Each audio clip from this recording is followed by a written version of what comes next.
So you only see my slides now, right? I will move you to my front screen. Great. Yes. Okay. Thank you so much for a nice introduction and for giving me the opportunity to present as the very first speaker and to present this paper in particular because it's going to be the very first time I'm presenting this. Just finished the draft, so this is very much work in progress, and I'm very happy for any constructive feedback and ideas, and I will post some questions to you in the end to think about. And yeah, so let's dive in. So as you already heard, so I'm going to present this paper from colonial soldiers to contemporary migrants.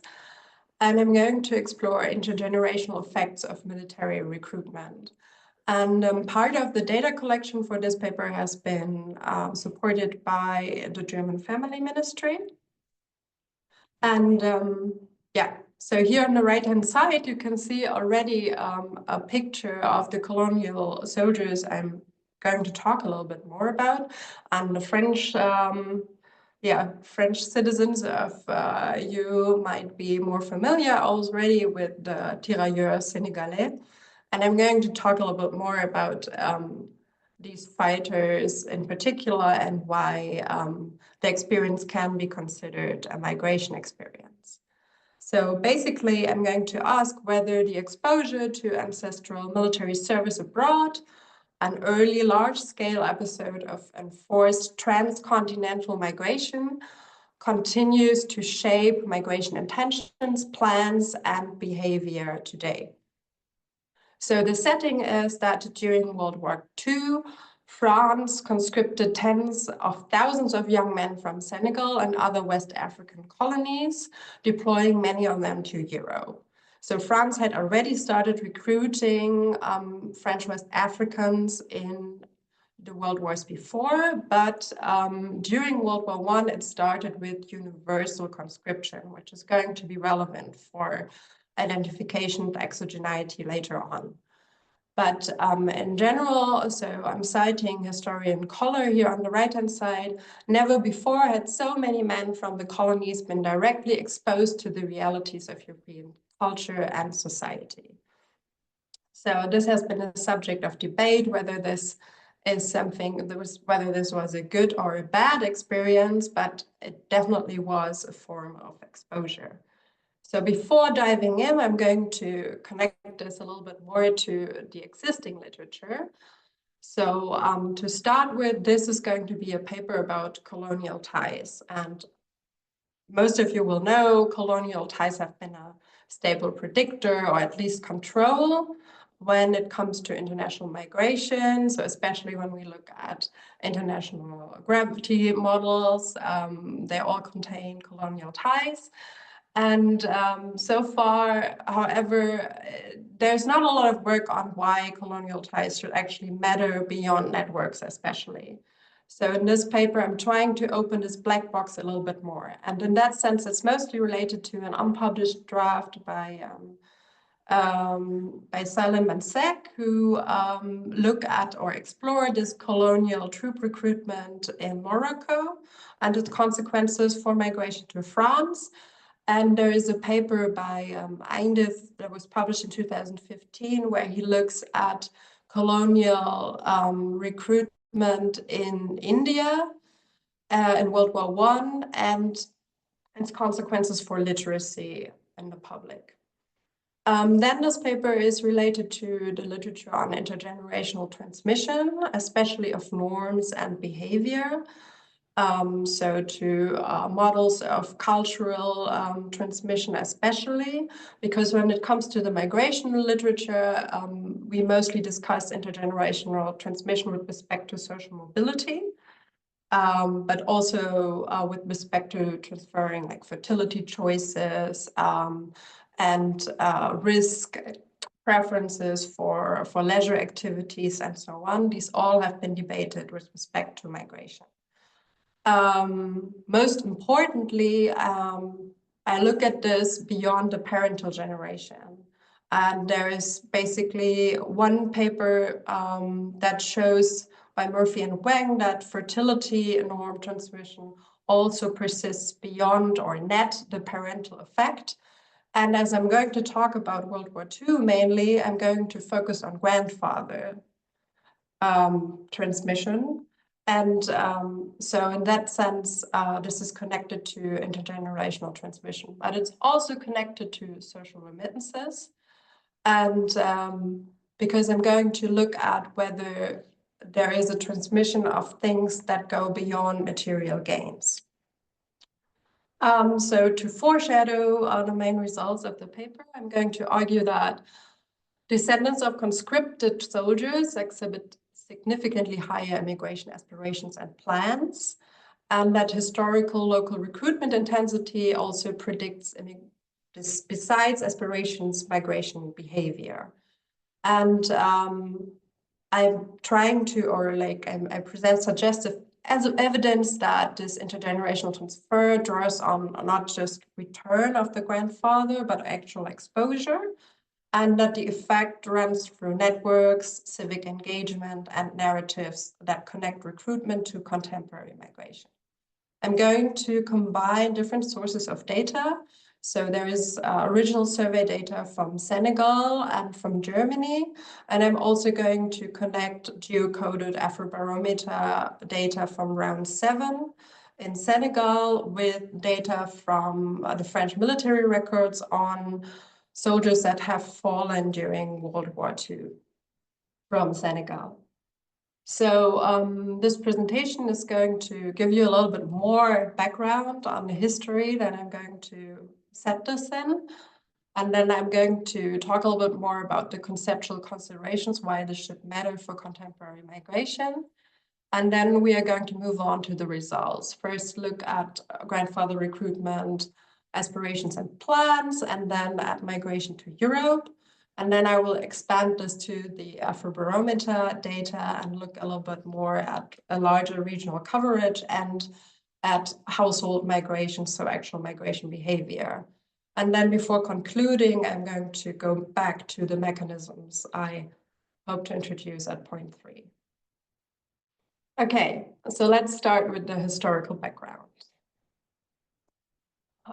First, I'm trying to convince you that this is a large-scale migration event that we're talking about here. So the mobilization of tirailleurs reached a substantive scale. So here on the right-hand side of my slides, on the top graph, depicts the force size over the years between 1890 and 1950.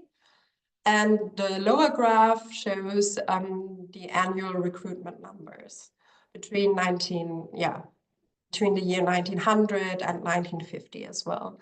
And we can see there are substantial peaks during the 2 world wars, but even in peace times, there was a level of recruitment and a level a number of soldiers that were maintained by the French government. And in World War II, 200,000 soldiers were mobilized between 1939 and 1945 out of a population of about 18 million West Africans in the colonized territories. And they made up about 9% of the entire French army, and about 3/4 of them were actually deployed in Europe. And because this paper is going to focus mainly on Senegalese data, for Senegal alone, there was an annual average recruitment in those years, starting from 1920 to 1946, of about 2,300 men. And those made up about 16% of the French West African territory soldiers. What's important is that since 1928, so already also during peace times, these soldiers were routinely stationed in southern France. And so almost all of them would, according to historical sources, spend at least 1 year in France, and mostly based in the south of France, in Fréjus and Montpellier. And their experience resembled that of labor migration in key aspects. Of course, not in all. We can't forget that it's military migration, but soldiers did remit money home. They sent letters to maintain the ties with their family, and they brought back savings and pensions if they could. There were extreme injustices that I can't go into here now, but if they could, they would transfer it back home. And there are also stories of cultural knowledge transferred back. And especially also of the experience of French peasants compared to the colonial rulers. So in that sense, the tirailleurs embodied both the coercive aspects of colonial military service and the transformative exposure that's typical of migration. So to talk a little bit more about this coercive aspect, I'm going to talk a little more of how people were recruited. So there was recruitment and especially conscription, and this is important, of course, for the regression design, exogeneity. So basically joining the tirailleurs was seldom voluntary. So the French had started universal conscription during World War I to satisfy the demands of basically new men fighting for them. And those men were recruited via quotas that were centrally determined in Paris and then enforced abroad with mobile recruitment offices. So they would travel around and enlist people. And there was a draft lottery that did not decide about recruitment per se, but about assignment to basically the first or the second reserve. So the first, that was the reserve was mainly relevant for people, for instance, from Mali, who were then employed or forced to work on train tracks, for instance, staying in the colonies. But most people, as I said, so 3/4 were actually sent abroad to actually fight alongside the French soldiers. Conscript served for 3 years with shorter terms for inhabitants of the Quatre Communes. Those were Dakar, Saint-Louis, Gorée, and Rufisque, which were the 4 main colonial urban dwellings or municipalities that the French had founded in Senegal, and for whom different policies applied. And the allocation to theaters of war was also exogenous and only depended on military need and not personal choice. And importantly, so already, even though universal conscription only started in World War I, already in 1915, only 13% of recruits in West Africa were volunteers. And even before that, even though there were mercenary soldiers that signed up because they were seeking rewards, a lot of these were former slaves that basically were bought from their masters to then serve in the French military. But I'm going to focus on World War II, so on regular conscription. To talk a little bit more about what the experience of these soldiers could have been like. So there are 3 features that, or 3 aspects to look at. So first of all, during World War II was the first time that France made an active effort to actually transform their own war ideology. So for instance, you can see here on the right-hand side, they published in the first half of 1940 a bi-weekly newspaper called La Gazette du Tirailleur, which among other things contained a comic strip of Mamadou, who voluntarily signed up to the Tirailleurs, and then it follows him to the Northern Front in France. It's not clear whether this ideology education had actual effects, or there is a quote from Babassu, who a former tirailleur interviewed in Ouagadougou, and he claimed that people didn't know what fascism was, and that the French just told them that German thought they were monkeys, and that basically the tirailleurs were to prove them otherwise. But then also importantly, the French let the tirailleurs, even though they were in distinct colonial troops, fight in these mixed regiments together with the French. There was in some sense unequal treatment. For instance, they wore different uniforms and they received different meals, but there were also moments of equality when they worked on the same things or when they had the same leave from military service. And what people describe a lot is encounters with French civilians. So for instance, there were godmothers, the so-called marraines de guerre, and they were women who basically wrote letters to the tirailleurs, who invited them into their home for like Sunday lunch, things like that. And they also, the tirailleurs witnessed farm work so the people in France doing the same work that they did in Senegal, but not doing them for colonial rulers, but for themselves. And that changed a lot of political perception. But they also experienced hospitality because in the beginning, the French rather welcomed the tirailleurs. Of course, there was still racism going on, but they perceived them as supporters of liberating France. How does this move on to today? So there's a continued salience of the tirailleurs in shaping collective memory and contemporary migration imaginaries. So most veterans returned to their home village if they survived, but an estimated third did never return. And especially those that did long-term service, so those were mostly volunteers, they were also successful in working for colonial administration and pursuing military career and basically leave farming behind.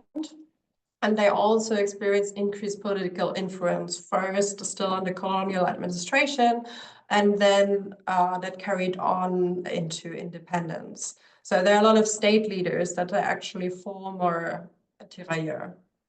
And as I mentioned before, there was this mixed experience of the colonial rulers versus the French people, which also led to some resentment towards the government, where the descendants called for, and also the tirailleurs themselves in the first place, called for same sacrifices, same rights, meaning that they were all conscripts like French citizens, but they didn't have French citizenship, so they couldn't vote for the French parliament and so on.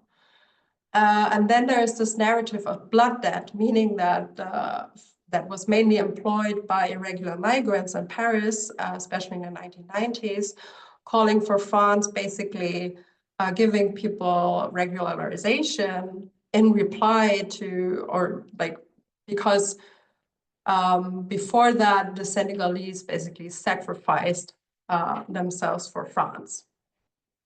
So why should this matter? First, human capital can play a role. So one potential mechanism why it should transfer to today is basically tirailleurs might have acquired limited French skills and also other skills that were transferable to everyday life. And there were also... Just quickly, sorry to interrupt. Yeah. There's a question in the chat. Okay. Do I see the question somewhere, or you... If you type on a Q&A, but the question is basically, how do you know that soldiers return to their villages? Because sorry, I didn't catch that. How do you know that soldiers return to their villages? It's historical sources. And of course, I will show you my own data, and there we can see a little bit more on return. And yeah, I don't think I have the return data in here, but I asked people about returned grandfathers also. But the 3/4 is from historical data collected by one historian who looked at basically archival data available in Dakar. Yeah, okay, so moving on. So beyond human capital, there might have been income effects via receiving pensions or other forms of compensation. And thirdly, networks, of course. So there might have been ties to Europeans that built pathways abroad. And all of these factors, of course, should persist even if the grandfather is not there or if the respondent never met the grandfather. Then there's norm exposure. So maybe the contact with French soldiers and civilians shaped attributes and attitudes towards Europe and led to new values. And then there might be civic engagement, so political engagement that also called for a right to migrate, especially in this blood debt narrative that I alluded to. Yeah, so moving on, let's have a look at the data. So first I'm going to show you some stylized facts on the recruitment histories that we collected in, or I collected in a Senegal survey. And then I'm going to show you some regressions on the link between recruitment and migration. And then I'm going to look at return and actual exposure. And then I'm going to talk a little bit about potential threats to identification. So first of all, this data is based on custom-designed household survey that was conducted in Dakar, and so the capital of Senegal, and the Casamance, which is the southern part that is south of the Gambia. We collected data between November 21 and January 22 that is representative of 15 to 35-year-olds, so those with the highest migration propensity. And of the sample of about 4,000 individuals, about 10%, 10.4% had at least one grandfather who was recruited for the Tirailleurs Sénégalais. So as you see here on the right-hand side, so about a third of respondents don't know about the recruitment history of their grandfather. Almost 2/3 don't have a grandfather who was recruited. And then we have 9% with one grandfather and 1.4% with two grandfathers even incorporated in the French army. When we look at conscription versus voluntary sign-up, a lot of people don't know this. So 27.6% don't know about the nature of recruitment. And about 20, like almost the same amount, say that their grandfather actually signed up voluntarily. But then we have 45% who say that basically their grandfather was involuntarily conscripted and incorporated into the army. And on the right-hand side, you can see a table with an overview of what people knew about the deployment of their grandfather. So 80% knew something about where their grandfather had been deployed. And so a lot of them, so the majority, 65% were in Europe. And of those, the vast majority were in France, and even like 61% were just in France. You may ask whether, like, what other places people were. So basically the Tirailleurs were involved in the Allied landings, also in Italy. They were also involved in the occupation of German territory in the Rhineland, for instance. So there are, different territories, but most of them were basically mainly in France. Then if we look at the link to actual migration aspirations, so here on the right-hand side, you can see a simple box plot. We can see in general, migration aspirations are super high among Senegalese, especially among young adults that we asked. So the average is, I think, 63, measured on a scale, like immigration aspirations measured on a scale from 0 to 100. And but we can also see that having a recruited grandfather significantly increases this. So, and having both grandfathers recruitment basically pushes immigration aspirations to 100, or the median at least. Basically we see a difference, and it also seems to matter whether one or both were. So it seems that increased exposure seems to matter and lead to increased migration desires. And what we also see is that if we compare those with no grandfather and those who don't know about it, those results are almost the same. So this points that towards awareness being important, and that there is a mechanism or a relevance beyond material transfers of income that persist without grandfather. So let's have a look at the regression results. So sorry for the table. As I said, this is the first time I'm presenting this. So usually I try to avoid tables, but bear with me. So this first line, we can see basically the effect of having a tirailleur grandfather for migration aspirations measured on the 0 to 100 scale. And so first, and these first 3 columns, we just add more controls, and the base category is having no or an unknown grandfather. And when we compare this, where we just leave out those unknowns, which we would typically do, right? Because, but in this case, I would argue we can actually learn something from these unknown reports. We can see that actually the estimate is almost the same. So this exposure and awareness seems to matter as suggested by the box plot. So in column 4, the base category is just having no recruited grandfather. And then in the 5th column, I basically restrict this to only having only grandfathers that were conscripted. So to reduce selection into recruitment as much as possible. And there we can still see that having a tirailleur grandfather then goes along with having almost 7 points higher immigration aspirations. So for robustness, I looked at this separately for Dakar, which, as I said before, is one of the quatre communes, or was one of the quatre communes, and at the Casamance, and we see a higher effect for the Casamance. That is very similar to what we see in this main table.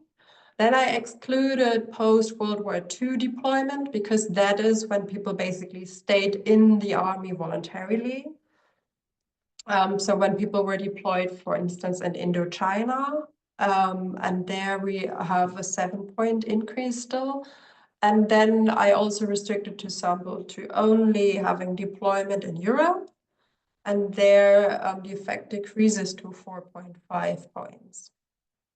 I also, because I mean, aspirations, as you saw, are high for a lot of people, I also looked at plans. And this is only 16% of people actually have made plans to go abroad. And there we can also see that having a conscripted grandfather, so those with the least likely selection, increases the probability of planning to emigrate by around 7 percentage points.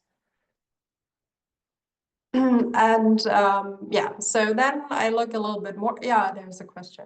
Yes, Tamara, I had a question. You mentioned that the soldiers, of course, didn't have a choice where they would be deployed, right? But do we know anything about whether the French had some conscription testing going on where they picked certain people to go maybe to more dangerous places than others?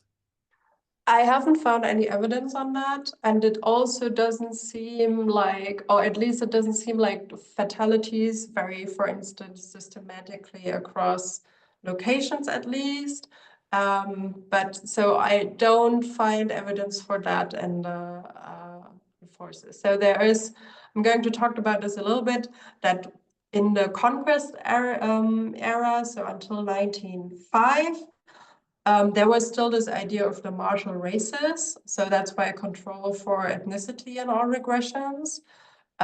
So those that were especially good at fighting, or like supposedly, which was of course like wrong, but that was nothing that held up later on, because then the French were just highly demanding new men, and they had a hard time finding enough men anyway, so they couldn't be picky anymore.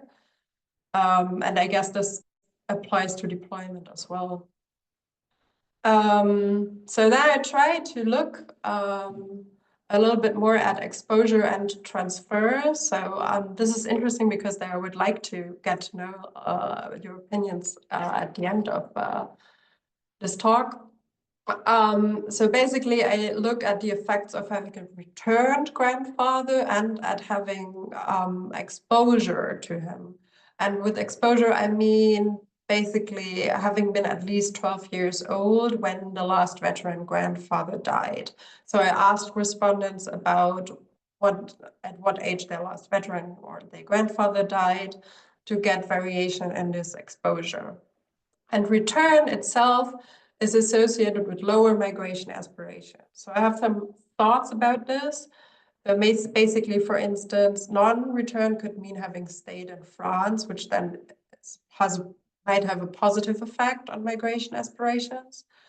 But also, yeah, it could conflate with other things. And return, of course, and this, like, opposed to this conscription setup, is not something that is exogenous to the person. Return to the village. But basically, if we combine this negative return effect with exposure in this interaction term, basically, so having a return grandfather and having relevant aware exposure of him, then we see that this actually increases migration aspirations again between 12 to 20 percentage points compared to not having a returned grandfather.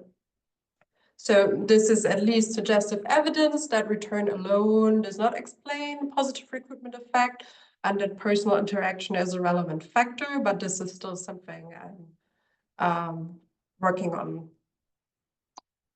So moving on, so of course there are still, even though I've argued for conscription and a random or like exogenous deployment, there might still be threats to identification. So first with respect to selection into recruitment, and second with respect to misreporting recruitment histories. So for instance, there were people who selected out of recruitment, so that basically didn't want to be recruited and fled. The so-called home absence, but they were mostly prominent in the Poda region, which is the northern border region of Senegal, which is not included in the Senegal survey data. As I said before, there are these martial ethnicities, which is why I included ethnicity fixed effects. And then, of course, not everybody got incorporated into the army because they were deemed unfit. I unfortunately don't have any data on physical fitness of respondents, where I can compare them to like those without a recruited grandfather. What I did was I did an Oster bounds test for coefficient stabilities to selection on unobservables, and that seemed fine. So I would need a lot of selection on unobservables to reach. Yes. There's another question. I have two questions regarding this. So the first thing is, could you think of a story where the recruiters traveled around in the country and went strategically to places first, or like went from village to village, or did it work that like there was everywhere already like French administration and they all were recruiting at the same time at once? The second question is, could you, or like, are you assured that there was maybe not specific targeting in terms of how many children you might have? So when a family has like, I don't know, 5 children or something, that they were probably exempted from the military service. And the last thing relates to what was said before, what was asked before is, I mean, would be nice when you also compare the places of where the people go to, because conditionally upon your being assigned to a theater of war in the narrative, right, you are exposed to more and less violent actions, right? So that would maybe assure that when for both the effect would be like for less violent, for more violent place, could maybe assure you more that the effect is really coming from like a cultural influence instead of being exposed to violent or cruel activities in the killing fields. Thank you. But those are all really great points. So I don't have evidence that recruitment was like that. It seemed rather that the French were super desperate to find people and that there were these predetermined quotas that they had to fulfill. So in that sense, it seemed rather arbitrary of who they recruited. And then I don't have evidence that there was a specific, that anything depended on the number of children, if I understood you right. With respect to the theaters of war, I don't know like I do know the countries. I asked for the countries where people were, but not the specific fights, for instance, or like theaters of war. But what I did ask people about is whether their grandfather got mutilated or like had any like received any had any long-term wounds or things like that. I have not looked into that much yet, but I could exploit that. Okay, so then misreporting.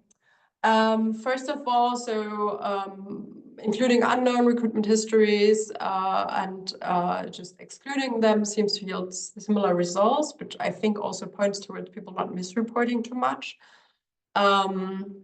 And then I tried to cross-validate this with geocoded birthplaces of the tirailleurs that were fallen or that had fallen in World War II.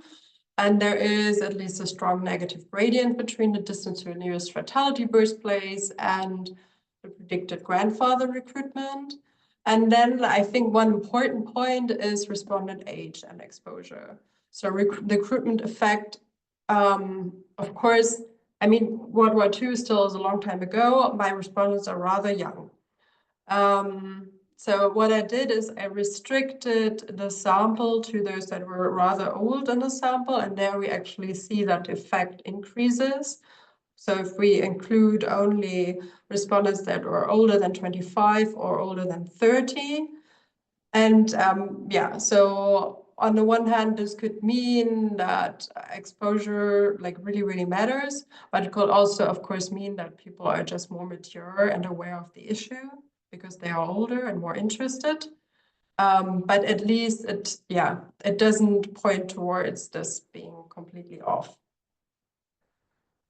Okay, so I don't have that much time left, but I will see. Okay, so 5 minutes.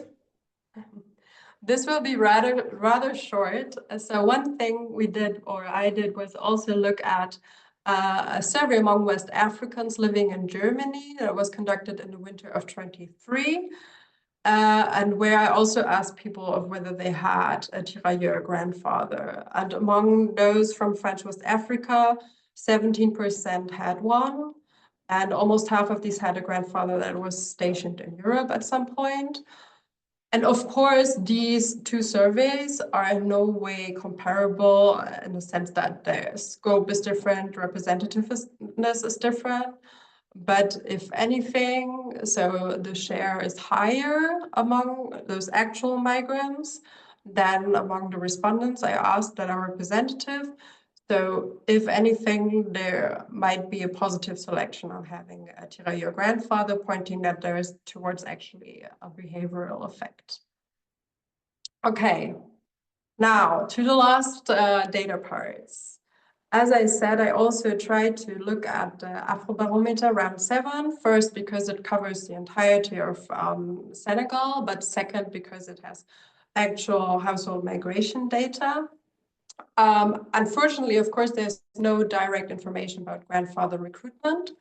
So I proxied this with recruitment intensity via the log distance to geocoded birthplaces of a fallen World War II tirailleur. And on the right-hand side, you can see these birthplaces. The different colors signify different levels of precision. And the results are basically similar. So for migration aspirations, we see an increase, or let's say with more distance, there's a decrease in aspirations, which is what we would hope for. And we see the same direction for actual household migration. I will try to finish and then take the question. Is that fine? Because I saw there's another question. Okay, so last but not least, I'm going to go a little bit into the mechanisms, just showing the results. So basically, I regress grandfather conscription, not recruitment, conscription on respondent outcomes. And I actually didn't find an effect on either human capital acquisition or on income. But there was positive effect on having networks, which is something I guess that was not surprising. For norm exposure, it depends. There's no evidence there's more trust in French people, but there seems to be a more positive stance or more positive attitudes towards gender equality among those with the conscripted grandfather. And they were also more likely to vote. And then I also looked at this blood debt narrative. And this was basically done in terms of a vignette. It didn't need to be done in the vignette, but it basically enabled me to ask 3 types of questions at once. And the vignette, you can see on the left-hand side, is just a statement. So some people say that the French forced Senegalese to enlist, and today they let their grandsons drown amid Tyrrhenian Sea. How much do you agree with that statement on a scale from 0 to 4? And basically, then I varied the moral intensity of the framing. And basically, we don't see anything for the pool sample, and we don't see anything when we just look at the heterogeneity with respect to family recruitment histories. Where we see an increased effect is if we limit this just to heterogeneity with respect to having a conscripted, so involuntarily recruited grandfather. And there we see that agreement grows monotonically with the strength of the moral claim. So if we want to draw anything suggestive from this vignette, then maybe family histories of coercion amplify receptiveness to these narratives that link us to current migration. Okay, and now I'm almost over time. The conclusion basically summarizes what you've seen, but I would like to just point some questions on moving forward, because I said this is work in progress. For first, I think I'm still looking for a better measure of recruitment intensity. I would really love to keep this like historical data somehow involved, but of course it might just be that this reflects historical population density, of which I don't have a good proxy. So if you have good ideas for that, I'd love to hear about it. And then, of course, also your thoughts on the negative main effect of return. And that's it from me. Thank you so much. And sorry for the 2-minute overtime. Thank you so much. Perfect. So for the nice presentation. So now PhD student from Queen's University, Luke Rawling, is gonna give a 10-minute discussion, after which you have time to answer questions or get some, like after which Tamara first can answer, and then we have time to ask some general questions. And yes, so feel free. Luke, can you share your screen? Does it work?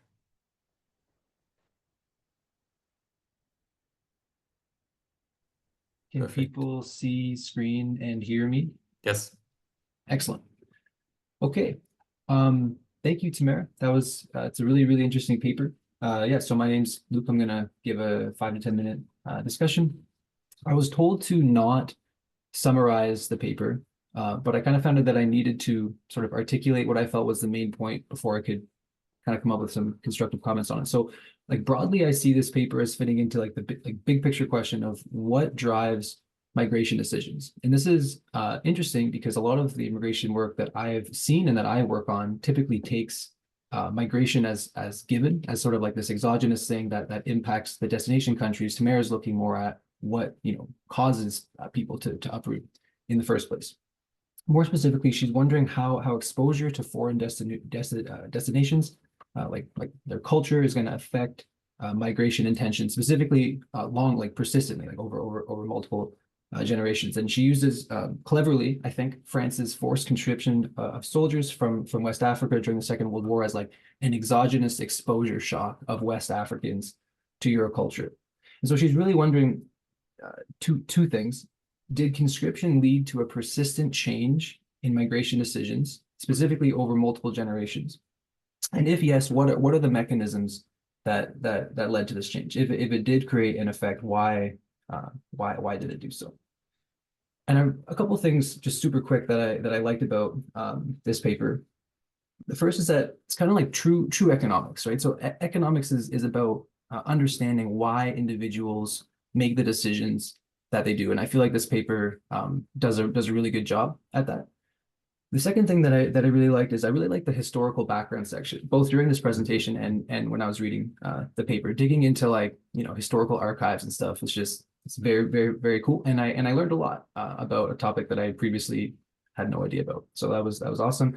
And finally, I really liked the unique survey data that you use and the way that you pull all these different data sets together.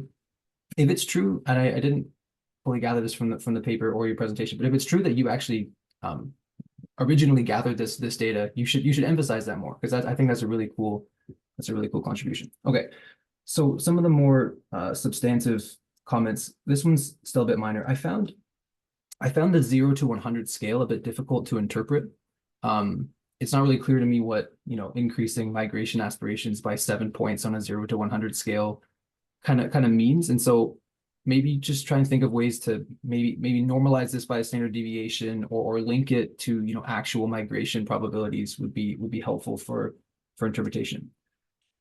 The second comment is that you're arguing that recruitment intensity is, you know, plausibly exogenous. And if that's the case, adding these covariates shouldn't affect your results. But when you add fixed effects for religion, ethnicity, and these broad regions, the coefficient falls by almost a third.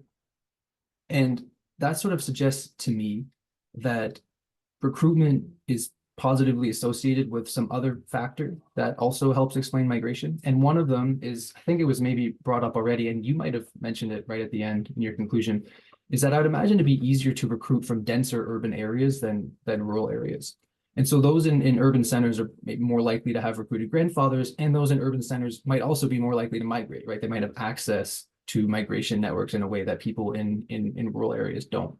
And I know that your regressions do control for region fixed effects, but my understanding from the paper was that these are like at a pretty aggregated level, so that would sort of blend urban and rural together.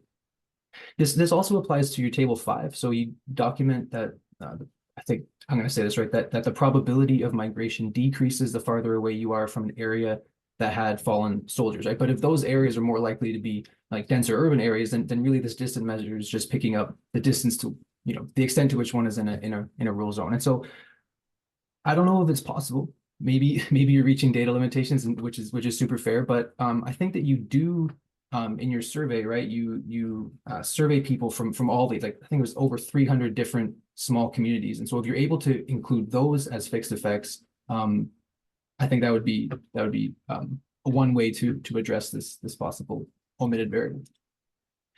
The third comment is how I'm supposed to interpret the impact of exposure. So you define exposure as being an indicator variable for whether you're 12 years old when the veteran grandfather died. And that makes sense, right? You're more likely to be conscious of time spent with your grandfather. But it's kind of odd to label this as exposure on its own. Like when you couple this with your grandfather returning, that interaction seems to me to be exposure. But just being 12 years older when your grandpa died isn't really exposure if, for example, your grandpa never sort of comes home. But in any case, so maybe think about just relabeling that variable to be a bit more transparent. But in any case, what this table tells me, I think, is that relative to those whose grandfather never returned and who were less than 12 when their grandpa died, which is the base group here, those whose grandpa returned and who were also less than 12 were 15 points less likely to move. Those whose grandpa did not return and were greater than 12 were 28 points less likely to move. And then the final effect, those whose grandpa returned and who were greater than 12, so these are the people who are like most likely to be exposed, relative to the base group though, is the sum of all of those coefficients, right? Like if my grandpa returned and I'm greater or equal to 12, then I have a 1 indicator on all of these things. And so the net effect relative to the base group is the sum of all those things, which is still negative, which I thought was puzzling. Like I know the interaction's positive, but that's sort of relative to, you know, returning, and then relative to returning if you also exposed, it's positive. But relative to the base group, so your grandpa didn't return and you were less than 12, it's still negative. And so maybe I'm missing something. I typically am missing something, but I just was having a trouble. I wasn't sure if that's how you explained it in the paper in the presentation. The fourth comment, the last one that I have, is I would like to see more about like, why does this matter? So I have no doubt that these results do matter and they're really, really fascinating. But I think that you could really strengthen the paper a lot by meditating on your results. So now that you have this draft, you're going to meditate on these results and be like, what does this actually mean for people now, right? So like, is this going to change migration policy in France? You mentioned the blood debt narratives, which is super cool. That's sort of like contemporary debates. Be more explicit. How does this shape or inform those debates about blood debt? Like, what if I'm a policymaker? Like, what is the actionable takeaway? I think those things are what's going to take like a good paper and make like a great paper. Thanks. Thank you, Luke. Now Tamara is having a few minutes to answer these questions and then also take general questions from the chat, Thank for you instance, so from much. Paul afterwards. Yeah, I will just shortly reply because some things I already I had same thoughts and same questions. But I think those were all great points. I think it's easily possible to scale the immigration field, and I see that. One thing that might be relatable is what I did calculate is that the effect size is similar to what Ilse Rüssen and her co-author find for the effect of gender discrimination on migration aspirations. So I just found that interesting. And that's they also have this percentage point scale basically. About table 2 and this truly exogenous thing and its changing of the coefficient. I mean, the first 3 columns are recruitment, so that also includes voluntary sign-up. So only the last table is conscription. So, but I think it would be good to show basically the same for conscription and then basically try to establish that for conscription it doesn't change. Population density, I agree completely. I think the problem is just that we don't have that much, or that I don't have that many observations per smaller units. Relabeling exposure, I think that's a great idea. And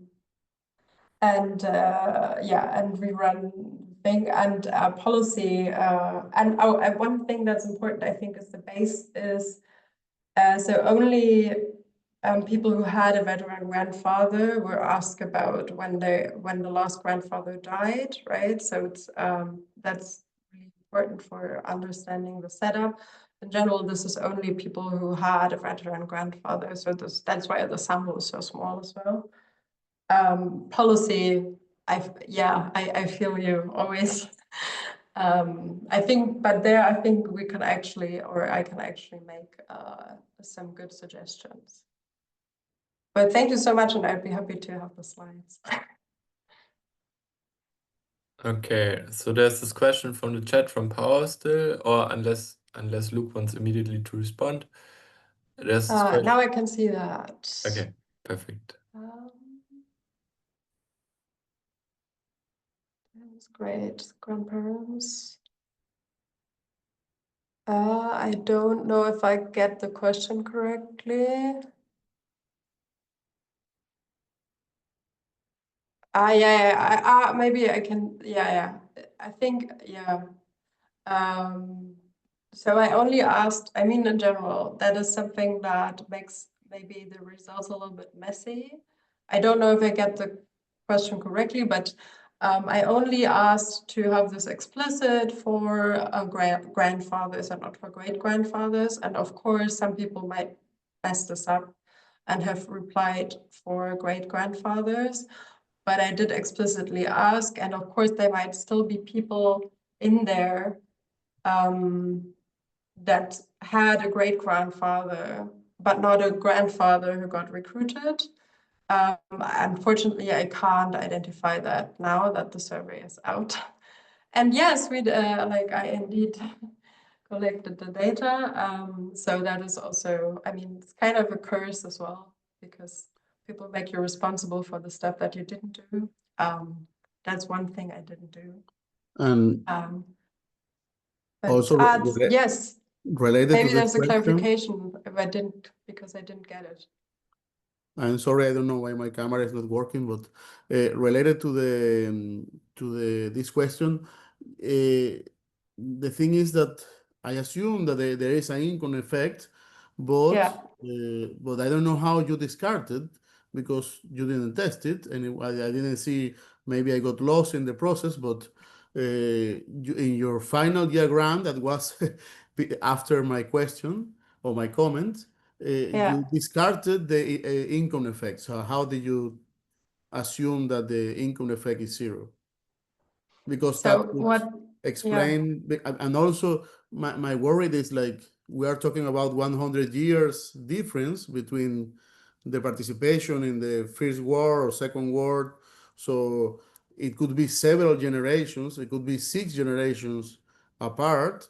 So that's why I think maybe the income could still be there, but the real question is how do you discard the income effect?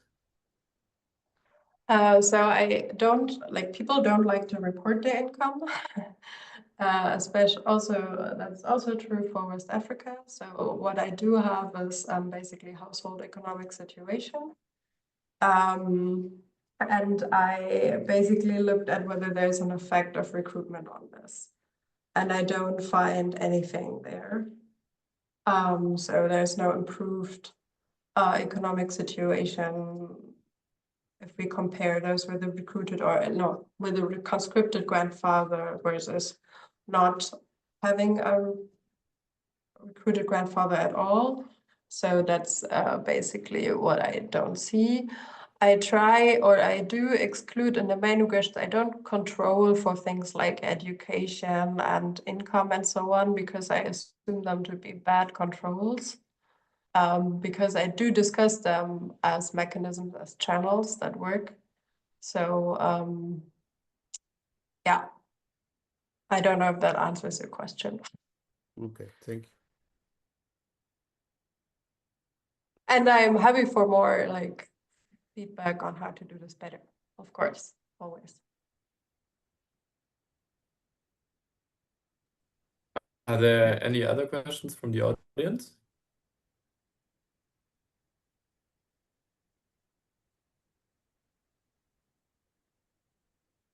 Okay, now, sorry. Okay.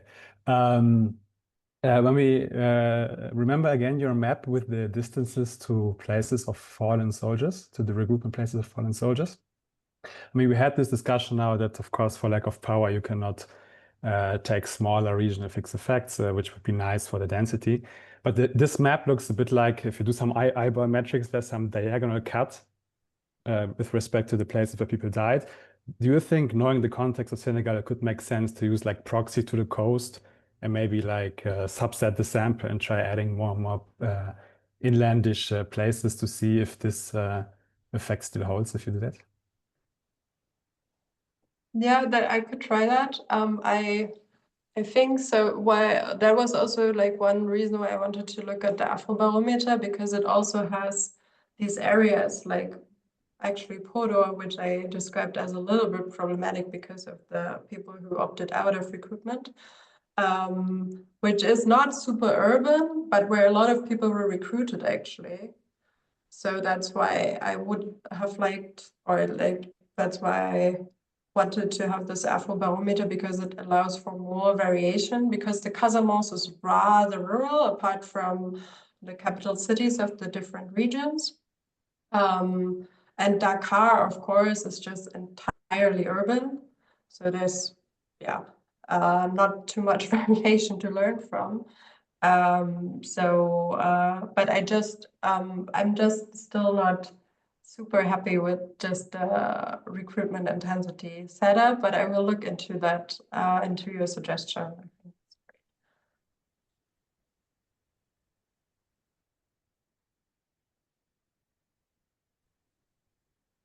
great. Okay, I think that's it with the questions.